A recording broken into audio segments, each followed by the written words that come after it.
Hey, my name is Midtown, and this is In 3 Minutes. It's a little series I'm going to do here on YouTube where we cover production techniques from beginner to advanced in 3 minutes. Today's topic is compression. Super original, right? Compression is the process of lessening the dynamic range between the loudest and the quietest parts of an audio signal. At least that's what Google tells me. In its simplest form, compression is just automatic gain control. We set a volume threshold, and when the signal passes that threshold, the compressor starts making things fat. Seriously though. Today we're going to look at the basic Ableton compressor and the controls that it offers us. These are controls that you'll find on pretty much any compressor, so it's a good place to start. So I've loaded up a blank session in Ableton and we're just going to get out the compressor.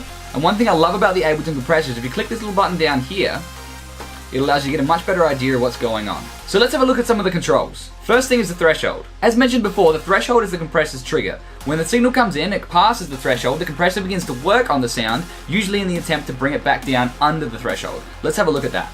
Here you can see it working on this snare.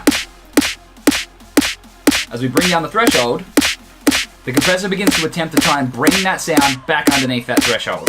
And that's where we can create some cool effects. Next up, we've got the attack. The attack sets how fast the compressor will start reacting once the signal passes the threshold.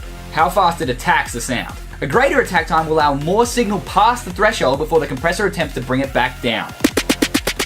The release. If you love something, you must set it free.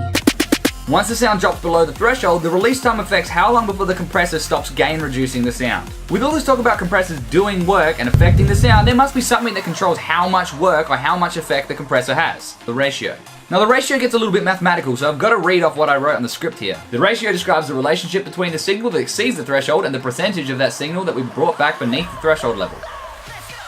Well done for making that unnecessarily complicated past me. Basically, you're telling the compressor how much of the signal that goes over the threshold needs to be brought back. Set the ratio all the way at the top, infinity to 1, you essentially have a limiter.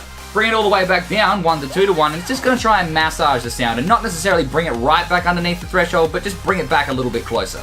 Use the ratio to test. Let's have a look at a couple of quick demonstrations. So basically we've just loaded in the stock compressor, and if you click this button down here, it's called the activity view. Again, you'll get this nice, much more visual way of seeing what's going on. Play the war horn.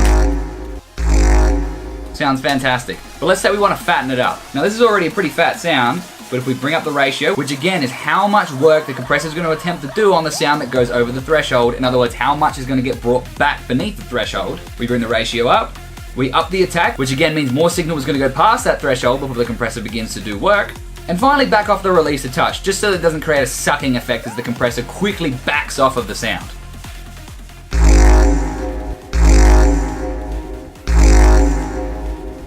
And as you can hear, it's fattened up the tail of that horn quite a bit, especially on the reverb. Bring down the threshold more.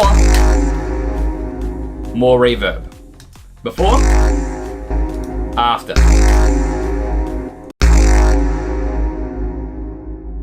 So that was the fundamentals of compression, covered in about 3 minutes. If I helped you out, head over and hit that like button. Leave me a comment below so I know what to cover next. And if you want more tutorials like this, don't forget to subscribe. There you go. Catch you next time.